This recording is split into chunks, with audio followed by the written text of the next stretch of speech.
Hey, I'm Grant with Grant's Game Rex.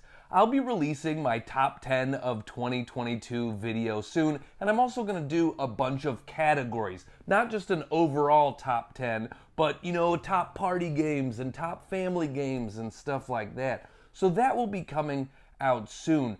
But I also, want to acknowledge that there are some great games that I played that came out before 2022. Played them for the first time this year. In the board game hobby, both as consumers and as media people, we get very focused on the new things coming out. And that's understandable. There's a lot of new things that are really, really good coming out all of the time. But I want to acknowledge that it's okay to go back and play some other stuff that maybe you missed along the way or that's always intrigued you and you never got around to. I try to do that every year. I probably played 75 games this year that came out in 2020 or earlier. And these are the top 10 from that list. I'm calling this my top 10 new to me games of 2022. Number 10 is Shobu. This is an abstract game through and through. There's no theme and it doesn't need a theme. It doesn't want a theme. It's fine without a theme.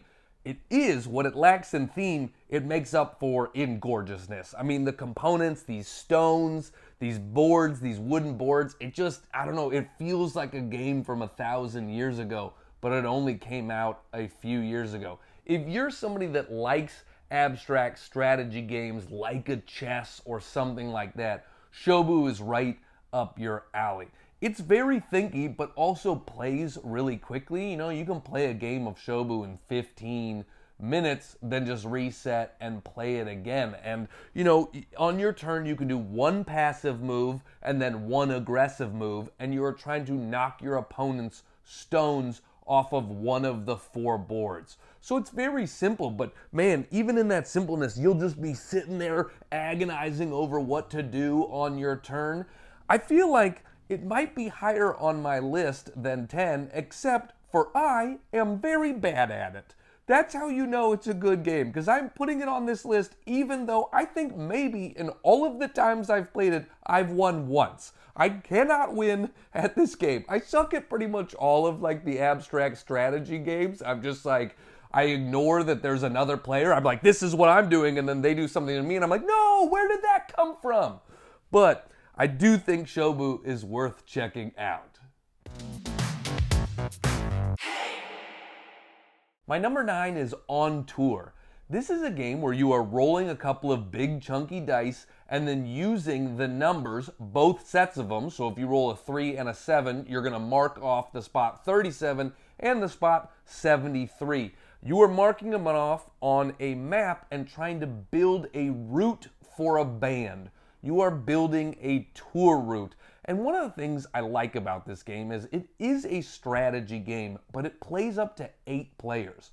There just aren't that many strategy games that play that high of a player count. Most of the things in that world are party games. So if I have a big group over, but I want to actually have, some choices and some thought put into it, this is one I'm going to grab. I also like that, all the components are very simple. So this is one of my go-to, if I'm going to a brewery or something like that, this is perfect for that because it's just a couple of big dice, your dry erase pen, and then your dry erase maps. And that's really all. There's a few cards and things like that, but the components are limited, so it makes it really good to take around and play in different places, stuff like that. And it definitely will break your brain a little bit. You have to make hard choices in the game where a number is rolled and you're like, no, that's the exact thing I didn't need. Well, I guess we're not going to Oregon. Oregon is not on the next tour, okay? We just got to bury that number in Oregon, and sorry, we'll try to get to you next time, Oregon. It's full of that sort of stuff. Check it out, On Tour.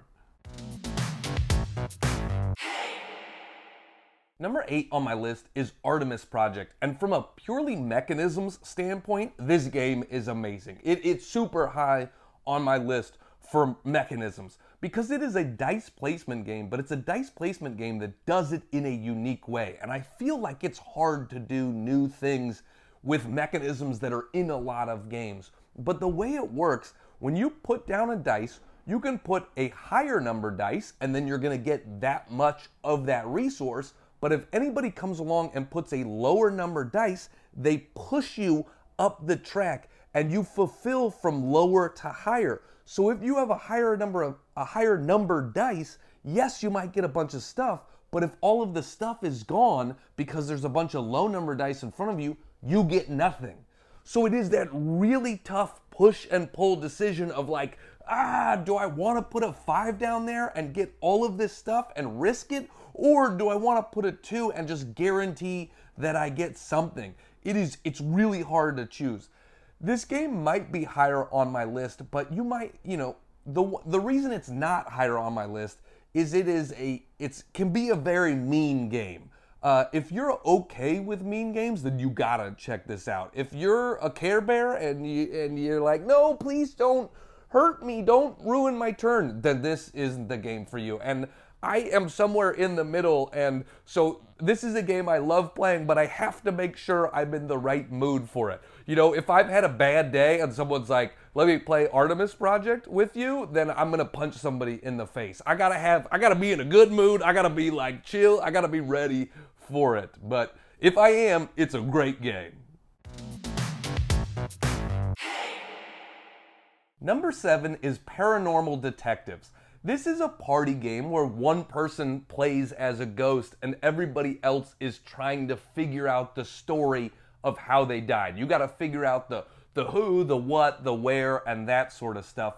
But you're not doing it by just asking normal questions, like 20 questions. You're doing it by doing all of these wacky things, Like, for instance, you have to bend over and the ghost can write on your back something that you need to know, or they can arrange tarot cards to try to give you information, or they can they can arrange a string and try to make you understand how they died with a string. And so there's just all of this silly fun stuff, and you are trying to interpret that stuff to figure out the story of how they die. It comes with like really memorable moments. One of the ones where that you have to do is the active player holds a pen and then the ghost moves their arm and tries to draw something on a board, but as soon as the pen comes off of the board, the psychic link is broken. And so you're just trying to draw something, and I just remember I tried to draw it, and then immediately everybody was like, what? And I was like, yep, that's not going to help you at all. I'm a ghost. I'm not supposed to talk, but this ghost wants to apologize, okay? Because that's awful, and you're getting nothing out of that, okay? I don't know how to draw when it's my hand. I can't draw with somebody else's hand.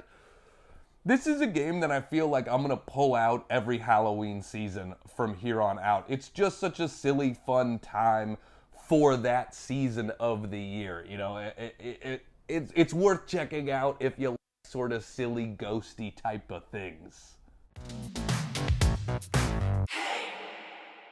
My number 6 is Mechs vs. Minions.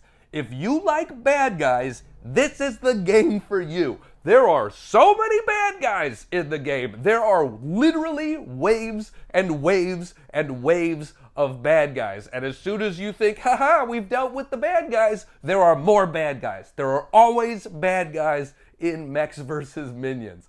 It is a programming game where you are moving your mech around the board and just shooting down minions all over the place. And from that standpoint, it is very satisfying. It feels like you just have double barrels and you're just, take that, bad guys, It's sort of that feeling in a board game, and it's just satisfying to kill a bunch of bad guys on your turn.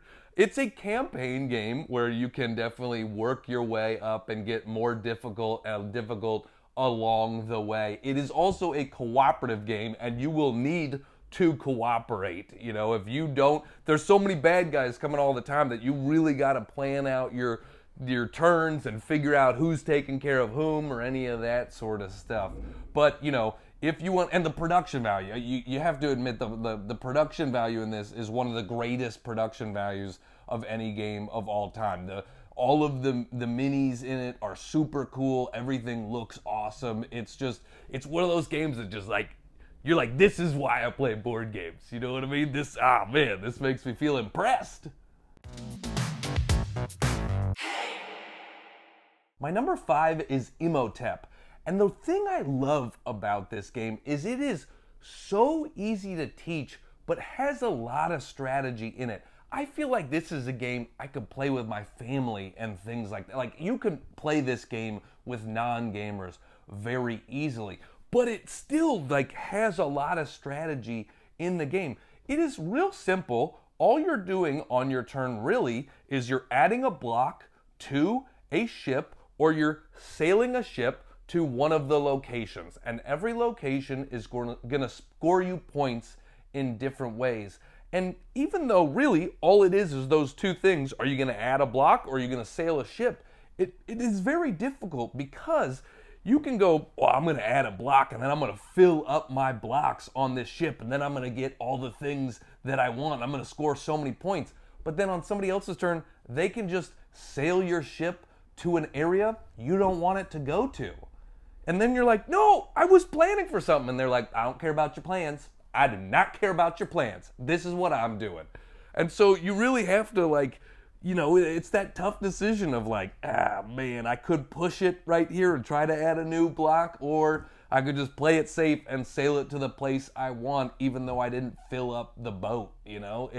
And they are like these chunky wooden blocks, and you're stacking them up and building pyramids and stuff like that. So it's also very satisfying just from a kind of, you know, dexterity holding components standpoint as well. My number 4 is Raccoon Tycoon, and I like this game for the same reasons I like Imhotep. It is really easy to teach, but has a lot of strategy in the game. There is maybe 5 minutes of setup. You know, you really don't have to like take much time to set up, and I can play it so quickly. You know, this is one of the few games I feel like I can play faster than the box says that I can play it. You know, most times on a box are a real lie. You know, it's like play in 45 minutes, and you're like, in what world can somebody finish this game in 45 minutes, you lying box? But Raccoon Tycoon is not that way. You can play it faster than the box. Again, this is another one I feel like I could teach to non-gamers, and they would feel very satisfied and impressed with themselves that they got it, that they wrapped their head around it, because it feels like more on the table than it actually is to take in, and I love that about it. You're manipulating the marketplaces, all the goods are going to be worth different values, and so you're, you know, there's that economy aspect of it where you're trying to buy low and sell high and then use that for sect collection and stuff like that. There's a lot going on in the game, but again, easy to teach to anybody. Raccoon Tycoon. My number 3 is Obscurio, and I think one of the reasons I didn't play this game until this year is when it came out 3 or 4 years ago, whenever it came out, a lot of people compared it to Mysterium, and rightfully so. There is definitely Mysterium-esque stuff in this game, but I think I was like, I already like Mysterium, why check out this one? If this one is doing what Mysterium does, then I don't really need to play it. But it had always sort of been in the back of my mind of like, well, I love Mysterium, I kind of want to try this one. And so I finally got it this year, and I love it. And it's one that, like, there's enough different stuff in it that I'm going to keep both Mysterium and Obscurio in my collection. And the main difference with Obscurio is the similarities are you are using these kind of esoteric artwork cards to give clues, to point people in certain directions. That's very Mysterium. But Obscurio has a hidden trader element to it. There is one person that gets to open their eyes, look at what is out there, and then play an extra card in the fold to try to confuse other people. And I don't know, that just makes it have this whole extra layer of juiciness to me, you know, where you're like, you're looking around the table and you're like, we're trying to figure this out, but who's lying to me right now? Who is not trying to help me right now? And I just love that aspect. I love hidden traders in games when it's not a game where they can just sabotage everything. You know, you're playing like a huge complex game and somebody's just ruining the experience. That gets frustrating. But this is kind of a party game in the sense that it's, you know, we're all just talking, we're all discussing, it's very social and stuff like that. So the Hidden Trader feels appropriate in Obscurio and makes it worth checking out. My number 2 is Atlantis Rising. If you are looking for a more complex cooperative game, this is it. It is definitely one of the more complex cooperative games I've played. It's a worker placement game at its core. You are placing workers to get resources and then using those resources to kind of build upgrades and save the people of Atlantis before they sink into the sea. And so literally the board, if you go peninsulas, and the places that are furthest out on the peninsulas get you the best resources. They get you really good stuff, but those are the first ones to sink into the ocean. So again, like I've talked about with some of the other games in this video, that tough choice of like, do I want to gamble and risk it and go for more, or do I play it safe and get, you know, less benefits in a safer location?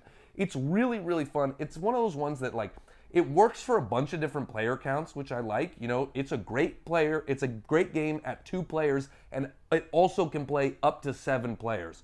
So again, there aren't that many strategy games that play that 6th, 7th, 8th player. This is one of those.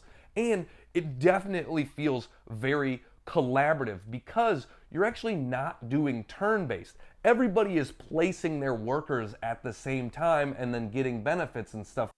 So it's a lot of talking before you do your turn, before everybody does their turn, where you're like, okay, you're going to take care of that, and you're going to take care of that, okay, I got this, and then we're going to figure it out together. It scales really nicely, too, in terms of difficulty. You can play an easier game and, you know, win, but still have a challenge, or you can play a real hard game and have a huge challenge and most likely lose. You're definitely going to lose sometimes, but then you might win once and you'll feel really great. And you're going to write a letter home to your mom and you're going to be like, I beat Atlantis Rising. And your mom's like, I don't know what that is. And you're like, well, I'm proud. And my number 1 new to me game of 2022 is Red Cathedral. This game comes in a small box for how much strategy is in the box. This is not a lightweight game. It looks like a lightweight game box size, you know, because it is not very big at all, but it is for sure a medium weight game. There is dice placement going on, there's worker placement sort of stuff. You are trying to build these cards, you're getting resources and using those resources to build cards. It's a really innovative dice placement mechanism where the pips on the dice show you how many spots it moves around this circle, and then you land in a spot and get resources for the place you land in. So it's very interesting moving the dice around and counting out how many spots you need to get to where you're trying to go and that sort of stuff. This is, I mean, it's a game for a strategy game. It plays in like 90 minutes. It never overstays its welcome. I feel like it moves a bunch. I love it. It's one that got taught to me at a convention, and I kind of had, you know, it was one I heard about but never really paid attention to, and someone was like, no. Based on what you like, I think you're gonna like this game. And then I loved it, and they were right, and I was like, high five for knowing me better than I know myself. That's one of the best parts about board game conventions. People can teach you games that you fall in love with, and then you try to take Red Cathedral in the shower because you don't want to part with it, and then you're like, I can't do that. It's going to ruin you, but I'm going to leave you right there. I'm going to stare at you through the shower door, you know? So that's it. Those are my top 10 new to me games in 2022. Like I said, I will be releasing a bunch of videos in the coming weeks on my top 10 games that came out in 2022. I'll be doing different categories, all culminating in just my top 10 overall video list. So if you want to hear more from me, you can always join my Patreon. I put a link in the video description, and thanks so much for watching. And I encourage you to not just play the new stuff that's coming out. Definitely play that, but if you get a chance, go back and play something that you missed along the way that you've always been curious about. I think you'll be rewarded. I'm Grant with Grant's Game Rex.